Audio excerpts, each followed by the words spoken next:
नमस्कार, मैं पायल और आप देख रहे हैं DNN इंडिया। अजमेर के उत्तर विधानसभा क्षेत्र के विधायक वासुदेव देवनानी अजमेर की जनता को विकास कार्यों की कई सौगातें देते आ रहे हैं। इसी क्रम में आज देवनानी ने 20 करोड़ 28 लाख रुपए की लागत राशि से 6 लेन लोहागल से जनाना अस्पताल तक सड़क निर्माण के कार्य का शिलान्यास किया। इस दौरान कार्यक्रम में क्षेत्रवासियों ने देवनानी का माला व साफा पहनाकर स्वागत किया। अजमेर के उत्तर विधानसभा क्षेत्र के विधायक वासुदेव देवनानी अजमेर की जनता को विकास कार्यों की कई सौगातें देते आ रहे हैं। इसी क्रम में आज देवनानी ने 20 करोड़ 28 लाख रुपए की लागत राशि से 6 लेन लोहागल से जनाना अस्पताल तक सड़क निर्माण के कार्य का शिलान्यास किया। कार्यक्रम के दौरान क्षेत्रवासियों ने देवनानी का माला व साफा पहनाकर स्वागत किया। वहीं शिलान्यास कार्यक्रम के दौरान अजमेर शहर जिला अध्यक्ष रमेश सोनी समेत बीजेपी के कई जनप्रतिनिधि, स्वयंसेवक व क्षेत्रवासी मौजूद रहे। मीडिया से रूबरू होते हुए देवनानी ने कहा कि पिछले 1 साल से अजमेर में विकास कार्यों की गति में और तेजी आई है। क्षेत्र में चिकित्सा, सड़क, नाले, पानी व बिजली समेत कई क्षेत्रों में विकास कार्य जारी है। इसी के तहत आज क्षेत्र में 20 करोड़ 28 लाख रुपए की लागत राशि से 6 लेन लोहागल से जनाना अस्पताल तक सीसी सड़क बनने जा रही है, जिसमें डिवाइडर, बिजली आपूर्ति व जहां-जहां पानी भरता है वहां सीसी सड़क निर्माण भी होगा। देवनानी ने कहा कि इसके बनने से आम जन के लिए आवाजाही सुलभ होगी। साथ ही कहा कि 100 करोड़ की लागत राशि से उत्तर विधानसभा क्षेत्र में नाले, सड़कों समेत विभिन्न विकास कार्य करवाए जा रहे हैं। माकड़वाली में डिस्पेंसरी संचालित है। IT पार्क समेत स्टेडियम बनने की योजनाएं भी बनाई जा रही है और साथ ही साथ कन्वेंशन सेंटर बनाए जाने की भी योजना जारी है।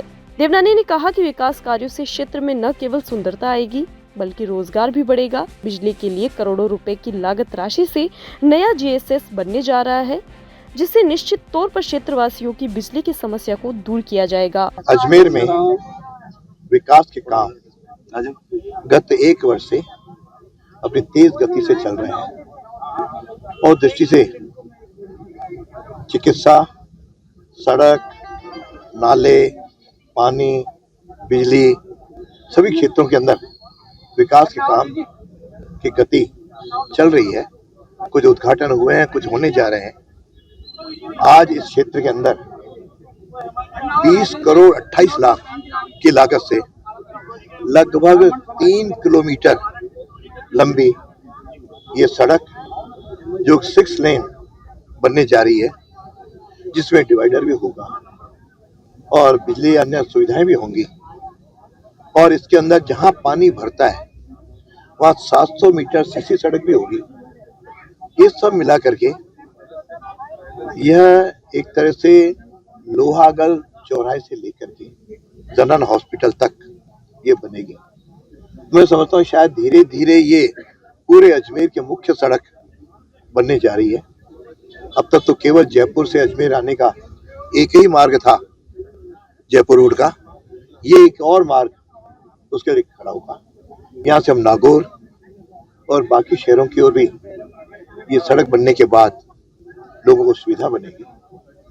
तो इस तरह की लगभग इस साल भर में अजमेर उत्तर में नाले, सड़क सब मिलाकर के 100 करोड़ से अधिक के काम प्रारंभ हो गए हैं, कुछ होने जा रहे हैं और इसी क्षेत्र के अंदर पहले भी करोड़ों के विकास के काम हुए हैं। थोड़ा चल के माकड़वाली में डिस्पेंसरी भी बनवाई, IT पार्क भी इसमें बनने जा रहा है और कुछ दिनों बाद इसी क्षेत्र के साथ स्टेडियम भी बनने की योजना है।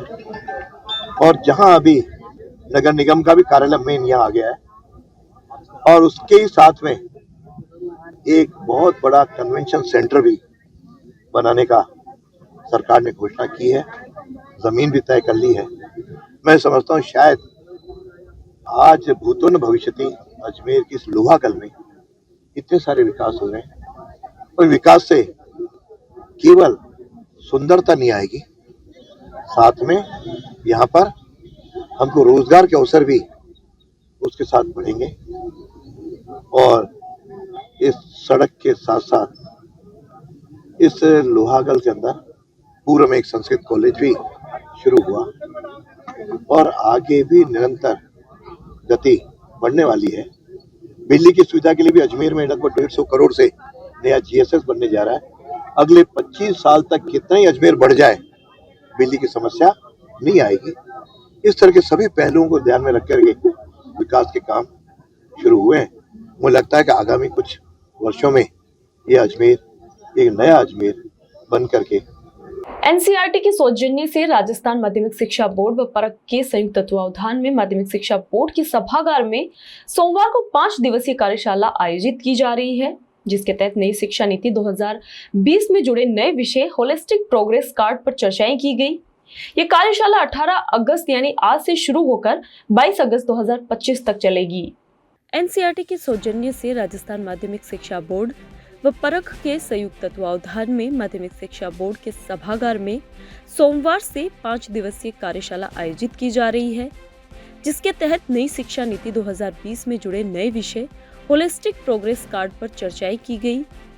ये कार्यशाला 18 अगस्त यानी आज से शुरू होकर 22 अगस्त 2025 तक चलेगी। कार्यक्रम में संभागीय आयुक्त शक्ति सिंह राठौड़, बोर्ड सचिव कैलाश चंद्र शर्मा, शिक्षा विभाग के कई विशेषज्ञों समेत शिक्षकों ने अपनी अहम भूमिकाएं निभाई। संभागीय आयुक्त शक्ति सिंह राठौड़ ने पूरे कार्यक्रम की जानकारी दी।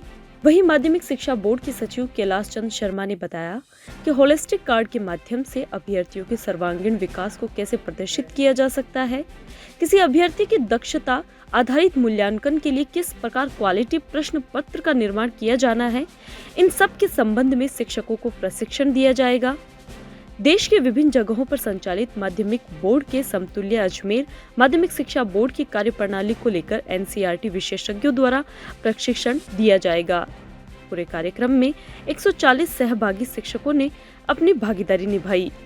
माध्यमिक शिक्षा बोर्ड और एनसीईआरटी के संयुक्त प्रयासों से ये कार्यशाला 5 दिवसीय हमने शुरू की है आज। यह कार्यशाला जो नई शिक्षा नीति 2020 की, उसमें होलिस्टिक प्रोग्रेस कार्ड का एक नया कॉन्सेप्ट आया है, जिसमें शैक्षणिक कार्य और जो मूल्यांकन है और जो असेसमेंट है, उसके लिहाज से परीक्षा पद्धति में सुधारों के लिए, उसमें गुणवत्ता सुधारों के लिए एक प्रशिक्षण देगी समस्त टीचर्स को।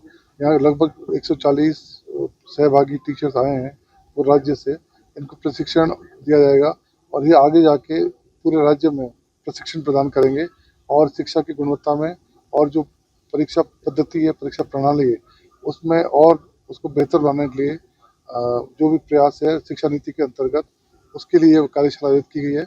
और मैं उम्मीद करता हूँ कि यह कार्यशाला राज्य में राज्य माध्यमिक शिक्षा बोर्ड के माध्यम से जो सुधार होगा गुणवत्ता का परीक्षा प्रणाली में और असेसमेंट में, उसमें एक बहुत बड़ा माइलस्टोन साबित होगी। बहुत बहुत धन्यवाद, बहुत बहुत शुभकामनाएं। एनसीईआरटी परख और राजस्थान माध्यमिक शिक्षा बोर्ड दोनों के संयुक्त तत्वावधान में और एनसीईआरटी के सौजन्य से 5 दिवसीय कार्यशाला माध्यमिक शिक्षा बोर्ड में आयोजित की जा रही है। इसमें नई शिक्षा नीति 2020 के तहत जो होलिस्टिक प्रोग्रेस कार्ड जारी किया जाना है सेकेंडरी लेवल पे, अभी 10वीं 11वीं 12वीं में, उसके ऊपर चर्चा की जाएगी। उसका क्या कॉन्सेप्ट है, किस तरह से बालक बालिका के सर्वांगीण विकास को उस कार्ड से प्रदर्शित किया जा सकता है, इसके संबंध में ट्रेनिंग होगी। और इसके साथ ही उसके दक्षता आधारित मूल्यांकन के लिए, समग्र मूल्यांकन के लिए किस प्रकार से क्वालिटी प्रश्न पत्र का निर्माण किया जाना है, उसके संबंध में भी प्रशिक्षण दिया जाएगा। और जो देश के विभिन्न बोर्ड हैं, शिक्षा बोर्ड हैं, उनके इक्विवेलेंसी, उनका एक समान मूल्यांकन किस प्रकार से किया जाए, इसके संबंध में भी जो एनसीईआरटी से पधारे हुए विषय विशेषज्ञ हैं, उनके द्वारा यहाँ प्रशिक्षण दिया जाएगा। तो यह 5 दिन का प्रशिक्षण कार्यक्रम है, जिसकी आज शुरुआत हुई है और 22 अगस्त तक ये कार्यक्रम चलाया। शहर में लगातार बढ़ रहे अपराध और पुलिस की लापरवाही के खिलाफ सोमवार को अजमेर शहर युवा कांग्रेस ने जिला अध्यक्ष मोहित मल्होत्रा के नेतृत्व में पुलिस अधीक्षक कार्यालय पहुंचकर विरोध दर्ज कराया। इस दौरान युवा कांग्रेस नेताओं ने जिला पुलिस अधीक्षक को ज्ञापन भी सौंपा। शहर में लगातार बढ़ रहे अपराध और पुलिस की लापरवाही के खिलाफ सोमवार को अजमेर शहर युवा कांग्रेस ने जिला अध्यक्ष मोहित मल्होत्रा के नेतृत्व में पुलिस अधीक्षक कार्यालय पहुंचकर विरोध दर्ज कराया। इस दौरान युवा नेताओं ने जिला पुलिस अधीक्षक को ज्ञापन सौंपते हुए पुलिस प्रशासन को आड़े हाथों लिया। मल्होत्रा ने कहा कि पुलिस द्वारा किए जा रहे नियमित गश्त के दावों के बावजूद शहर में आपराधिक घटनाएं लगातार बढ़ रही है। रामगंज थाना क्षेत्र में थाने से महज 400 मीटर की दूरी पर दो गुटों के बीच आधे घंटे तक खूनी संघर्ष होता रहा, लेकिन पुलिस को सूचना तक नहीं मिली। इसी तरह केसरगंज चौकी से महज 200 मीटर दूर एक महिला से पर्स लूट लिया गया और वह खबर भी पुलिस चौकी तक नहीं पहुंच सकी। उन्होंने कहा कि इस तरह की घटनाएं ये दर्शाती है कि अपराधियों में पुलिस का कोई भय नहीं रहा है और प्रशासन की लापरवाही लगातार उजागर हो रही है। शहरवासियों की सुरक्षा से खिलवाड़ अब बर्दाश्त नहीं किया जाएगा। ज्ञापन में युवा कांग्रेस ने थाना क्षेत्र में घटित अपराध के संबंधित अधिकारियों को तत्काल प्रभाव से लाइन हाजिर करने, आम जन की सुरक्षा हेतु कड़े निर्देश दिए जाने, बदमाशों के खिलाफ ठोस एवं सख्त कार्रवाई किए जाने की मांग की है। युवा कांग्रेस ने जिस तरीके से शहर के अंदर जो आपराधिक किस्म की जो गतिविधियां जो हो रही हैं लगातार, कुछ दिन पूर्व रामगंज के अंदर जो खूनी संघर्ष हुआ, सिर्फ 2 दिन पूर्व केसरगंज थाना क्षेत्र के अंदर केसरगंज के अंदर ऊसरी कोट चौकी के सिर्फ 2 कदम दूर एक महिला के साथ में उसका पर्स खींचते हुए ले गए, उसका पर्स खींचते हुए लुटेरे ले गए। तो शहर के अंदर कभी किशनगंज के अंदर, कभी सिविल लाइंस के अंदर मीडिया के माध्यम से बताया जा रहा है कि कोई एक चड्डा गैंग जो चोर है वो भी शहर के अंदर घूम रही है, सूने मकान है उनके ऊपर चोरियों का जो है हमला कर रही है। तो इस तरीके से शहर के अंदर जो गतिविधियां हो रही है, जो चोर है, लुटेरे हैं, उनके जो हौसले बुलंद होते जा रहे हैं, तो उसी को लेकर उसी संदर्भ में आज हमने मैडम को ज्ञापन सौंपा और युवा कांग्रेस ये मांग करती है कि शहर के अंदर मैडम कड़े निर्देश निकालें। जो भी पूरे शहर के अंदर जितने भी थाना अधिकारी है, जो बीट अधिकारी है, उन बीट अधिकारियों को पाबंद किया जाए कि वो अपने क्षेत्र के अंदर इस तरह की गतिविधियों को ना होने दे, और इस तरह की गतिविधियां अगर होती है उनके रहने के बावजूद भी तो एसपी मैडम उस पर कड़े निर्णय लें और जो भी आदमी दोषी हो उसको लाइन हाजिर भी किया जाए। यही मांग को लेकर युवा कांग्रेस ने आज यहाँ पर ज्ञापन सौंपा है। और अगर आगामी दिनों के अंदर अगर किसी भी थाना क्षेत्र के अंदर इस तरीके की गतिविधि होती है तो युवा कांग्रेस उस थाने का घेराव करे। यार रुकते एक छोटे से ब्रेक के लिए, जल्द हाजिर होंगे खबरों की नई सफर के साथ।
अजमेर के सराना थाना क्षेत्र के ग्रामीणों ने बहुजन समाज पार्टी के नेतृत्व में सोमवार को जिला पुलिस अधीक्षक कार्यालय पहुंचकर जोरदार प्रदर्शन किया। ग्रामीणों ने हाल ही में सराना थाना क्षेत्र में हुई फायरिंग की घटना पर नाराजगी जाहिर करते हुए नामजद आरोपियों की गिरफ्तारी और पीड़ित परिवार को सुरक्षा मुहैया कराने की मांग की है। अजमेर के सराना थाना क्षेत्र के ग्रामीणों ने बहुजन समाज पार्टी के नेतृत्व में सोमवार को जिला पुलिस अधीक्षक कार्यालय पहुंचकर जोरदार प्रदर्शन किया। ग्रामीणों ने हाल ही सराना थाना क्षेत्र में हुई फायरिंग की घटना पर नाराजगी जाहिर करते हुए नामजद आरोपियों की गिरफ्तारी और पीड़ित परिवार को सुरक्षा मुहैया कराने की मांग की है। प्रदर्शन के दौरान ग्रामीणों ने जिला प्रशासन के खिलाफ जमकर नारेबाजी की। ग्रामीणों ने एसपी से मुलाकात की और बताया कि 12 अगस्त को दिन दहाड़े हेमराज मेवाड़ा के परिवार पर नामजद बदमाशों ने फायरिंग की थी। नामजद बदमाशों की पीड़ित पक्ष की ओर से सराना थाना क्षेत्र में एफआईआर भी दर्ज करवाई गई थी, लेकिन अब तक कोई ठोस कार्रवाई नहीं हुई। पीड़ित पक्ष का आरोप है कि एफआईआर दर्ज करवाने के बाद से ही उन्हें लगातार जान से मारने की धमकियां मिल रही थी, जिसकी शिकायत पहले भी एसपी कार्यालय में की गई थी। बावजूद इसके प्रशासन की ओर से कोई सुरक्षा व्यवस्था नहीं की गई।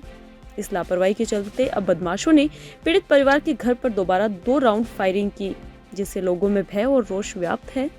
ग्रामीणों का कहना है कि बदमाशों के हौसले लगातार बढ़ते जा रहे हैं और यदि समय रहते कार्रवाई नहीं हुई तो कोई बड़ी अनहोनी हो सकती है। उन्होंने चेतावनी दी कि यदि भविष्य में कोई अप्रिय घटना घटित होती है तो उसकी पूरी जिम्मेदारी नामजद आरोपियों की होगी। ग्रामीणों ने एसपी से मांग की है कि वे जल्द से जल्द आरोपियों को गिरफ्तार करें और पीड़ित परिवार को सुरक्षा प्रदान करें, ताकि क्षेत्र में शांति और कानून व्यवस्थाएं बनी रहे।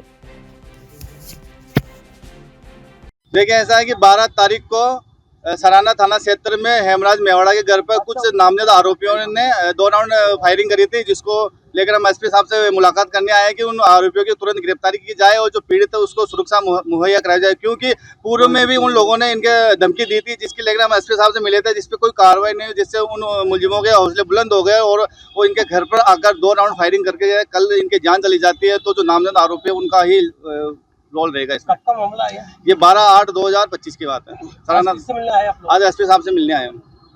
क्या चाहते हो आप लोग? हम चाहते हैं कि जो आरोपी है उनकी तुरंत गिरफ्तार की जाए और जो पीड़ित है इसको सुरक्षा प्रदान की जाए। सभी गाँव वाले आए? गांव के सभी लोग नाराज है इस घटना से। वहाँ का माहौल काफी ज्यादा घबरा गए लोग, तो सारे गांव के लोग नाखुश है पुलिस प्रशासन सराना थाना क्षेत्र से, तो सब लोग आए हैं एसपी साहब से। पूर्व में पीड़ित पक्ष हेमराज मेवाड़ा द्वारा भी एसपी साहब से मुलाकात कर ये कहा गया कि साहब मेरे साथ कोई भी घटना घट सकती है, मुझे सुरक्षा दी जाए, लेकिन उस प्रार्थना पत्र में कोई कार्रवाई नहीं हुई। इसलिए उन मुलजिमों के हौसले बुलंद हो गए, उनकी हिम्मत इतनी हो गई वो घर पे आके 2 राउंड फायरिंग। अखिल राजस्थान राज्य कर्मचारी संयुक्त महासंघ के आह्वान पर अजमेर के लैब टेक्नीशियंस ने सोमवार को जिला कलेक्टर के माध्यम से मुख्यमंत्री और चिकित्सा मंत्री को ज्ञापन सौंपा है। ज्ञापन सौंपकर सरकार द्वारा जांचों को निजी हाथों में सौंपे जाने और संवर्ग से जुड़ी वर्षों पुरानी मांगों की अनदेखी पर आक्रोश जताया है। अखिल राजस्थान राज्य कर्मचारी संयुक्त महासंघ के आह्वान पर अजमेर के लैब टेक्नीशियंस ने सोमवार को जिला कलेक्टर के माध्यम से मुख्यमंत्री और चिकित्सा मंत्री को ज्ञापन सौंपा। सरकार द्वारा जांचों को निजी हाथों में सौंपे जाने और संवर्ग से जुड़ी वर्षों पुरानी मांगों की अनदेखी से आक्रोशित टेक्नीशियंस ने चेतावनी दी है कि यदि शीघ्र समाधान नहीं हुआ तो आंदोलन को उग्र किया जाएगा। संघ के प्रदेश उपाध्यक्ष डॉक्टर दिलीप सिंह राठौर ने बताया कि प्रदेश के लैब टेक्नीशियन सरकार की निःशुल्क जांच योजना को सफल बनाकर उसे अंतर्राष्ट्रीय ख्याति दिला चुके हैं। इसके बावजूद जांचों को निजी हाथों में सौंपा जाना संवर्ग के भविष्य पर कुठाराघात है। उन्होंने कहा कि राज्य सरकार के पास सभी संसाधन उपलब्ध है, फिर भी हब एंड स्पोक मॉडल को थोपकर ठेका प्रथा को बढ़ावा दिया जा रहा है, जो कि अन्य राज्यों में पहले ही असफल हो चुका है। उन्होंने बताया कि विभाग स्वयं अनुमोदित पदनाम परिवर्तन की फाइल को 1 साल से रोका बैठा है। वहीं ग्रेड पे 4200 की मांग अब तक लंबित है, जबकि दूसरे राज्यों में यह सुविधा कम योग्यता पर भी दी जा रही है। टेक्नीशियंस ने चेताया कि यदि जल्द सकारात्मक निर्णय नहीं लिया गया तो आंदोलन और तेज किया जाएगा। अखिल राजस्थान लैब टेक्नीशियन कर्मचारी संघ आज पूरे प्रदेश में राष्ट्रव्यापी जिला कलेक्टर महोदय माननीय मुख्यमंत्री महोदय के नाम ज्ञापन प्रेषित किया जा रहा है। ये ज्ञापन इसलिए दिया जा रहा है कि प्रदेश की सरकार ने विगत कुछ दिनों पहले एक MOU करके प्रदेश की समस्त जांचों को निजी हाथों में देने की योजना बनाई है। ये योजना राजस्थान सरकार के पूरे लैब टेक्नीशियन कैडर के ताबूत में कील ठोकने के बराबर है। पूरे राजस्थान के लैब टेक्नीशियन में भारी आक्रोश है। इस आक्रोश की वजह है कि जो लैब टेक्नीशियन कोरोना काल में मरीज के नाक में से, मुँह में से, गले में से वायरस को निकाल के जाँच की, उस मरीज की भविष्य में उनके कैडर पे, उनके पीछे जो पैरामेडिकल स्टूडेंट है उनके भविष्य में खतरा मंडरा रहा है, क्योंकि राजस्थान सरकार की जो आज की लेबों की जो स्थिति है, उन लेबों में पूर्ण गुणवत्तापूर्ण राजस्थान में लाखों की संख्या में जांच लैब टेक्नीशियन आज प्रतिदिन कर रहा है। उसके बावजूद भी निजीकरण की कहीं भी ज़रूरत नहीं थी, लेकिन सरकार ने अभी ये कदम उठाया है। इसका पूरे राजस्थान में विरोध किया जा रहा है। और राजस्थान की लेबों की जो स्थिति देखी जाए तो आज उच्च गुणवत्ता युक्त तो सारी मशीनरी राजस्थान की लेबों में है। एकमात्र उनका मैनेजमेंट करना है, फील्ड से केवल सैंपलिंग को ट्रांसपोर्ट करके जिले में पहुंचाने मात्र के लिए उन्होंने एक निजी हाथों में सरकार ने इस योजना को दिया है। इसके लिए पूरे राजस्थान में भरपूर आक्रोश है और पूरे लैब टेक्नीशियन कैडर और बेरोजगार साथी हमारे सभी साथियों में आक्रोश है। तो आगे मांगे आप लोगों ने आज ज्ञापन दे रहे हो, मांगे मानी नहीं जाती, इसको निजी हाथों से रोका नहीं जाता, आज तो क्या माननीय रहेगा? मुख्यमंत्री और चिकित्सा मंत्री के ज्ञापन कलेक्टर साहब के माध्यम से भेजा जा रहा है। इसके बाद जैसा प्रदेश नेतृत्व आह्वान करेगा, हम उग्र आंदोलन के लिए पूरा राजस्थान तैयार है। फिलहाल आज ज्ञापन ताकि इस पे सरकार से आग्रह करते हैं कि इस पे पुनर्विचार करे और ये मुख्यमंत्री निःशुल्क जांच योजना, मुख्यमंत्री दवा योजना राजस्थान सरकार की महत्वाकांक्षी योजनाएं हैं। राजस्थान सरकार विगत काफ़ी वर्षों से उसका वोट बैंक के रूप में फायदा ले रही है, लेकिन हमारे कर्मचारी हितों को कुठाराघात करते हुए इन्होंने ये एक MOU करके हमारे साथ कुठाराघात किया है। अभी संविदा कर्मी हो नहीं, परमानेंट है संविदा, सभी पूरे कैडर के ऊपर। खबरों के सफर में अभी सिर्फ इतना ही, फिर हाजिर होंगे खबरों के नए सफर के साथ। तब तक के लिए दीजिए इजाजत, नमस्कार।